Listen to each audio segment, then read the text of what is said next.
What's happening, crypto fam? Happy Friday. Good morning and welcome back to Love for Crypto. I'm Scott. It's a pleasure to have you here. I appreciate you taking the time out to consume the content, so thank you.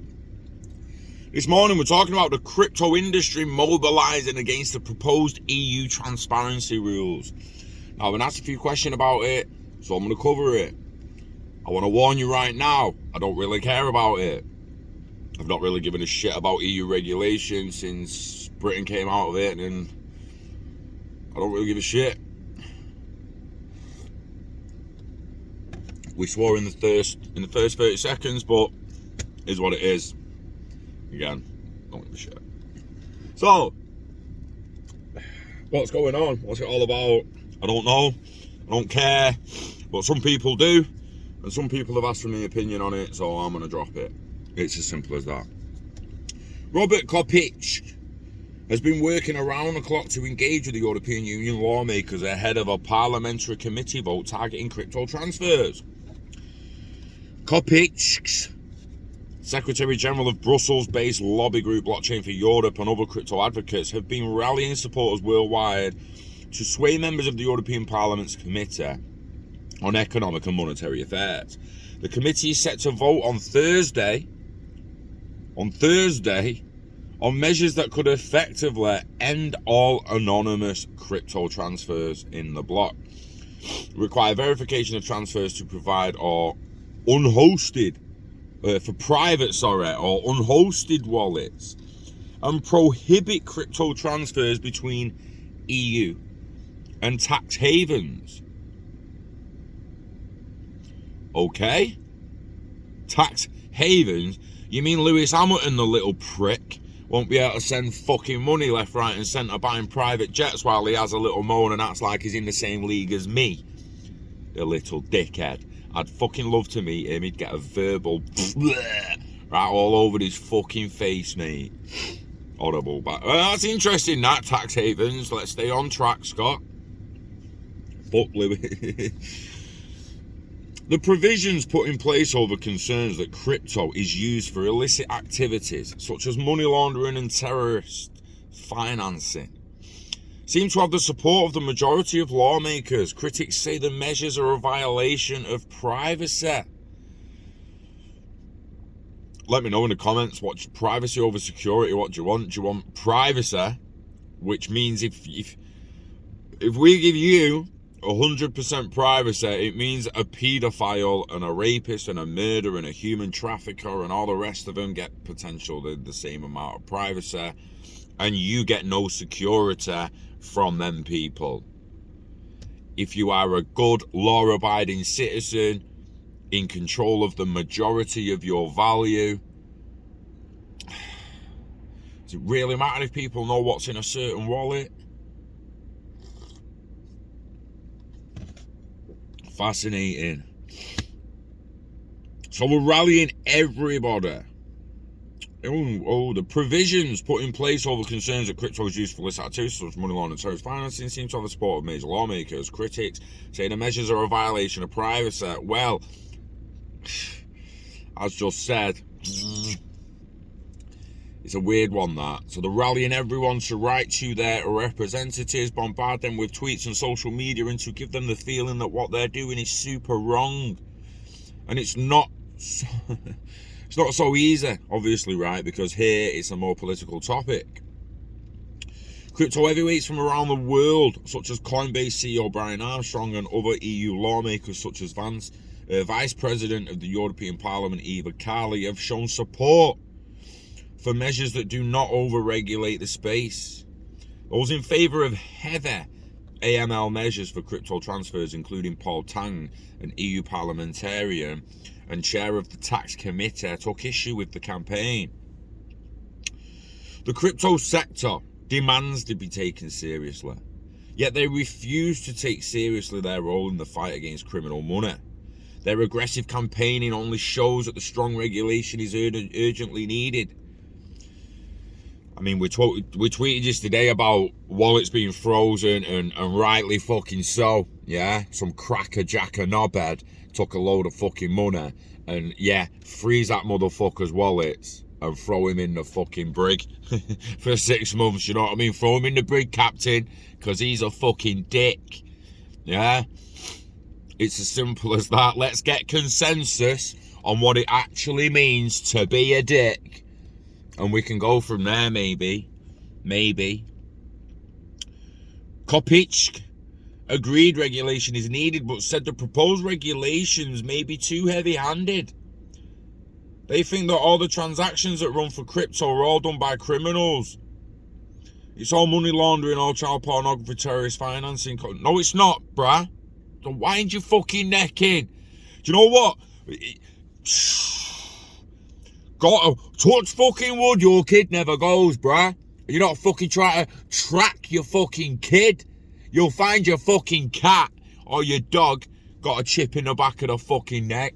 Do you know what, right? This hits me hard, and I've not got kids. I've got a little nephew. I'd put a fucking chip in him, 100 fucking %. My cat's not on my windowsill anymore, but the cat was on a windowsill a minute ago. He's got a chip in him. So if the cat goes missing, and gets injured in the future and needs medical attention, when they take it to the vet will find out it's my fucking cat, will ring me, be like, why some random fucking person just brought your cat in? I'll get my cat back, regardless of how long it takes. Yeah? Where's Madeleine McCann? Right, so fuck off. When it comes to transparency, privacy, security, there's a fine line. There's a fine fucking line, and we're going way off fucking financial transactions here. We want people. We're tracking people. I would track people. So, I mean, I'm willing to not do it. Obviously, most people don't agree with it. Well, fair enough, but don't fucking moan at me if kid goes missing and you can't find her. Fuck off. I don't want to fucking hear it, mate. I don't want to fucking hear it. You won't put a chip in your kid, you ain't going to find them when they're lost or kidnapped. Simple, right? So, it's not all fucking child pornography and terrorists, but it's the first sign of concrete technology and solutions to be able to stop people like that. I'm not saying it's going to 100% stop them all, but obviously, fundamentally, it's got the potential to stop them. So from Germany, Patrick Hansen, head of strategy at Unstoppable Finance, and an outspoken critic of the precision calling for AML checks on transfers and unhosted wallets, has also been rallying members of the crypto community to engage with lawmakers. Now, you need to understand, guys, that a lot of these are going to be capitalist knobheads that are brainwashing the masses to sing their fucking tune, no different than the BBC does. Yeah, the dickheads. We can say worse words, but we're trying not to. Try to be nice. Some people don't like that word, but yeah. The MICA campaign. So earlier this month, lobbying in the industry reaped benefits and spearheaded a campaign to persuade an economic committee to vote against a provision in a draft of the Markets in Crypto Assets, the MICA regulations. The EU's main legislation package for governing crypto assets that would have effectively outlawed popular cryptocurrencies like Bitcoin and Ether. While that provision did not make it through the vote, Hansen and others were quite certain that even if it wasn't rejected at the committee stage, it would not make it to the final version of the legislation after further negotiations with the EU government branches. But in this case, Hansen fears that if it goes through the provisions on AML checks for transfers on unhosted wallets, it may make it to the final draft. There might be a window of opportunity to change minor things, but the chances are way higher that if it goes through the Parliament committee on Thursday, it's not challenged, then basically this will just be adopted. Meanwhile, Hansen feels another provision calling for an end to the €1,000 minimum threshold for reporting crypto transactions is likely to make it through the committee vote. I feel like there's a multi-party to support for dropping that. The multi-party support for dropping the threshold. Who should we convince? Generally, everyone's in favour. So let's focus on the contentious issues. I mean, they want to put an end to the minimum threshold for reporting crypto transactions.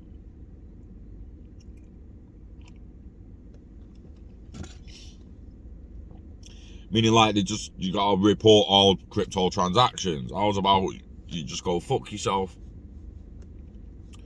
Grab a dildo, slam some lube on it, and go fuck yourself. How's you like them apples? I mean, again, what the fucking hell are we doing, guys? What are we actually fucking doing? Like, when technology like this comes along, and you've got some people can see the benefits of it, how beneficial it can be to society, and others just fucking blind to it. And then you've got the twats in the middle that just brainwash every motherfucker they can, like literally everyone they can, to push their narrative and agenda. I was interested in the tax havens bit, and then it never really came up again. But anyone like Lewis Hamilton and the rich bastards should every single fucking one of their transactions should be tracked. You're damn fucking right, it should. And so should the politicians.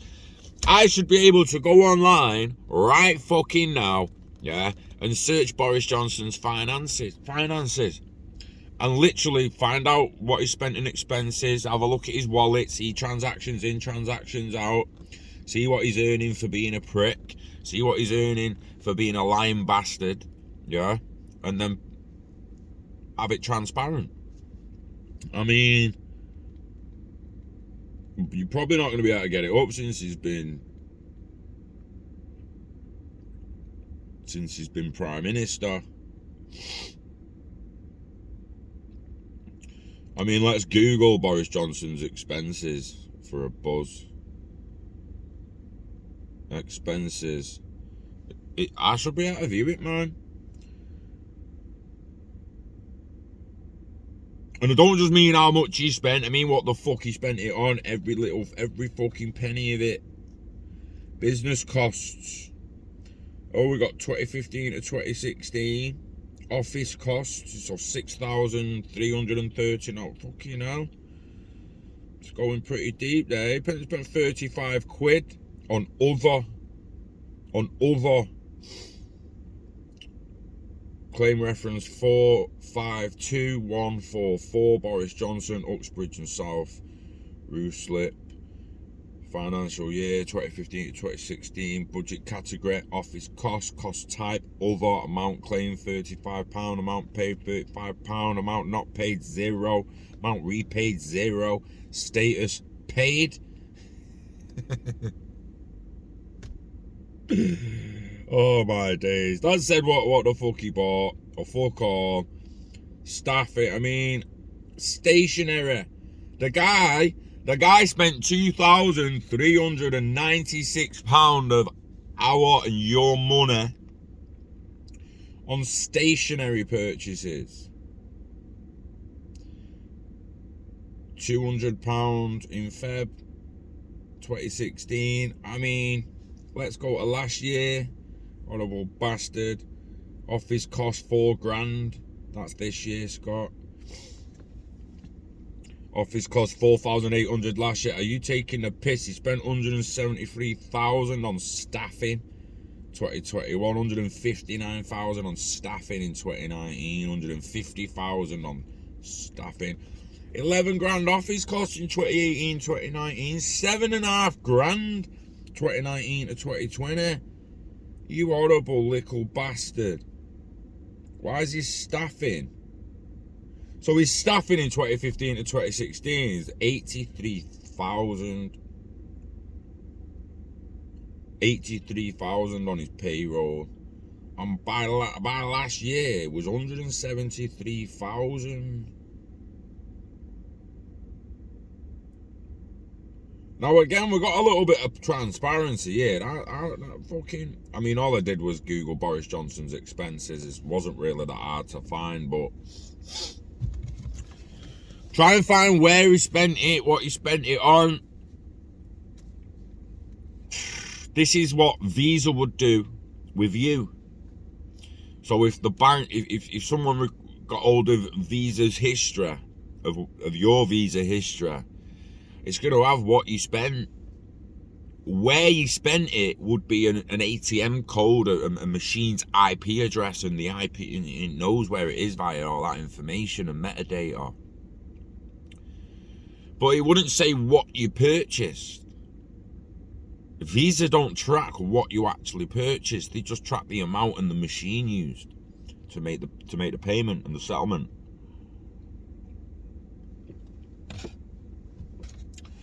So it's fascinating to think where we're going and what kind of future we're moving into with the whole tracking and the privacy, security, and whose wallets can be blocked, and what information should be in the public eye, and what information should be private, what information should we own ourselves, what information should we be gaining off if they're gaining off it, and all the rest. There are so many variables to this debate. My opinion could change at any fucking point with some new information.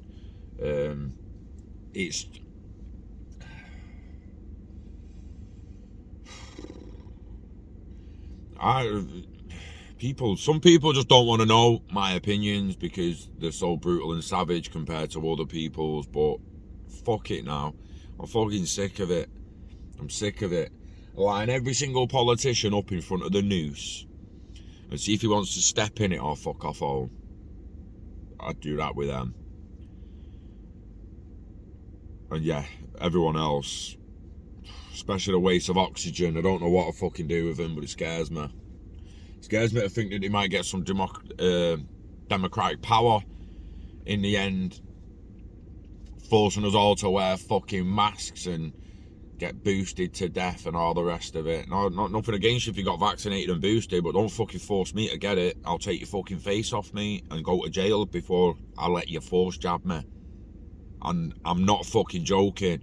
Put your hands on me to force the jab into me, and I will attempt to take your fucking head off and do 20 years for it. Because no one's forcing me to do shit anymore. I'm fucking done with it. The only thing that's going to force me to do some shit is what? An agreed upon consensus, which is why I'm saying it's scary that some of the fucking idiots and waste of oxygen might actually dictate my future if people who think like me lost consensus. I would then be forced to live how they live. But again, you're not vaccinating me. I will take the law, I will take the consequence of breaking a law over letting you force a jab in me. I will take the vaccine and boosters when I'm good and fucking ready and when I need it to travel. That is it. Don't fuck with my immune system. It's okay. It's okay. I'm very rarely ill. If I am, I'm ill for a day. No longer anymore. Yeah, I get change of season sniffles. Who doesn't? But, I mean, I wish we could all just fucking agree. Like, I really do wish we could all agree, but that's never going to happen. So, what we have to do is agree to disagree. And agree to stay the fuck out of each other's way when you do. Just don't keep going in someone's face that you disagree with. It's just going to end up in conflict. So, fuck that. Keep yourself to yourself. Be better. And invest in yourself. You know the script. Invest in yourself. Invest in net of value. Long know it all. Never let it go, baby.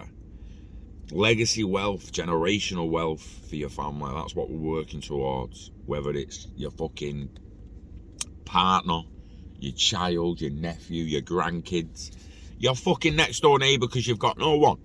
Might be your next door neighbour because you've got no one else. But you're building fucking something for you to enjoy your later life and then leave a little butter to your loved ones. I mean, Yeah. It's noble as fuck. So let's do it. Enjoy your Friday. It's payday for some people. Don't spend it all at once in that pub later. Stay off that alcohol, man. Stay away from it. It's bad news. Trust me, I know. It ruined my fucking life. On that note, I'm going to work. So, wishing health and happiness to you and yours. Take care of yourself. We love crypto. We kind of love regulation, if everyone agrees with it. And we love you. So take care of yourself. Have a good weekend. And I'll see you on the next one. Peace.